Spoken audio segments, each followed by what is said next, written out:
Welcome into Point Blank, brought to you by Fitz Roofing. I'm Brandon Strange, joined by ESPN Houston's Joel Blank of the Press Box. Joel, welcome in. I wanted to talk to you today about some Astros because the name on everyone's lips, besides Joel Blank, is George Springer. Springer scuffled a little during the regular season, but he's really come alive during this postseason, and along with him has seemingly awoken the Astros' dormant offense. You and I and some others have spent a lot of time on this channel talking about what the Astros should do going forward. The championship window seemed to be closing. Perhaps it was time to flip some players for prospects and a soft rebuild. And as it pertains specifically to Springer, we talked about how, giving a 31-year-old player a contract that could be worth anywhere from $25 to $30 million a year, that just didn't really seem like it was logical at the time. Now, Joel, how much has this postseason now flipped that logic on its head? Yeah, it's interesting, Brandon, because before I was still a guy that thought the Astros should bring back George Springer. But now, based on how he finished the regular season and what he's doing in the playoffs, I think he's really forcing the hand of Jim Crane and the Astros to basically come out and say to the fan base, we're dedicated to still winning and going after championships. That means a player of the caliber of George Springer is not getting away, and we're going to get into a bidding war if we have to, but we're going to keep him. Or if they let him walk, it sends a very clear message that, hey, this is a team that, as good as we've been, we're probably going to be taking a step back for a while before we go forward again. And you and I talked about this a few weeks ago when we started talking about what I thought they should do, which was get rid of Zach Greinke while he still had value, because then you'd have the money to bring back George Springer. Lo and behold, your young pitchers have been studs and look like they're going to fit into the rotation perfectly next year at a really good price. And that money would have come in handy to make sure George was still a centerpiece in your lineup. Now you didn't do that. Now, worst case scenario, you got Greinke hurt as well, and so now he has no value, and now you're stuck, and it really is going to sit in the lap of Jim Crane, and a lot of information and a lot of truth is going to be told about him in the next couple of weeks, because from a fan perspective, we're going to find out, is he going to put up or is he going to shut up? Because if he shuts up, that means you're going to start that rebuild, and that's not going to make a lot of people happy. Now, I think, and one of the factors that we haven't even really touched on here is, COVID and the fact that there hasn't been any gate revenue for the team, and that has to play into it somewhat. So, do you think if the Astros don't pay fair market value for George, do you think that the fans let the team off a little bit because the fact that, this isn't New York, there isn't a gigantic TV deal to help pad the payroll? But this isn't the Rays either, Brandon. So the Rays are a team that wallows in 5,000 fans a night on average, even without COVID, and they struggle across the board financially, even though they seem to put good teams on the field. So the fact that Jim Crane had a down year, I get it. But look, overall, over the last couple of years since he owned the team, they've had a lot more good years than bad years. We know how many replica rings have been used to bring dollar after dollar into the pockets of the Houston Astros franchise, that no one's going to feel sorry for one bad year for a franchise that's reaped the benefits of being successful over the past 3 or 4. And they're going to expect that, hey, just like COVID-19 itself, when it starts to go away and fade and things get back to normal, so will the revenues, so will the Astros. And so therefore, I don't think fans are going to have that level of sympathy. They're going to think, hey, he's your own guy, homegrown, you drafted him, you got him, you want to keep him. The same way you made sure you kept Alex Bregman. And if there's something to be said about the fact that the way they kept him down early in his career so they could save money,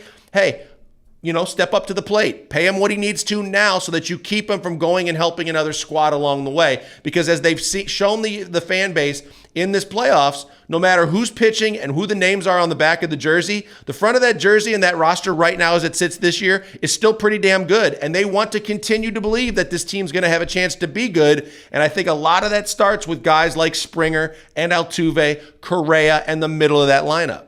I want to talk about another challenge to possibly re-signing Springer. But before I do that, why don't you give us a word from our video sponsors at Fitz Roofing? Well, we love Fitz Roofing. They're dedicated to us. They're dedicated to the people of Houston, Texas. And that's why you should be dedicated to them if you need anything done with your roof. From a roofing repair to a brand new roof on your business or your house, there's only one place to call. It's Fitz Roofing, because they give you free, no obligation inspections, the best warranties in the business, and simply put, the top customer service out there with the ratings to prove it. Call them today, 832-521-3700. 3001, free no obligation inspection. They come to you and tell you what they can do. You choose to go with them. You're going with the very best. Fitz Roofing, making a difference, one home at a time.